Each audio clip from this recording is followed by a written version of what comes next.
National Weather Service in Indianapolis has issued a tornado warning for northeastern Davies County, Greene County, northern Martin County until 10:15 p.m. Eastern Daylight Time.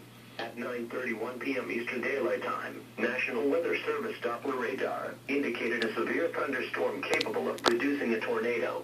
This dangerous storm was located near Linton, or 30 miles southeast of Terre Haute, and moving southeast at 35 miles per hour. In addition, at Midland, a rotating wall cloud was reported by train spotters at 9:30 p.m. Eastern Daylight Time with this storm.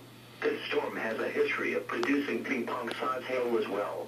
Locations impacted include Bloomfield, Worthington, Swift City, Lyons, Newberry, Crane, Burn City, Owensburg. Take cover now. Move to an interior room on the lowest floor of a sturdy building. Avoid windows. If in a mobile home, a vehicle, or outdoors, move to the closest substantial shelter and protect yourself from flying debris.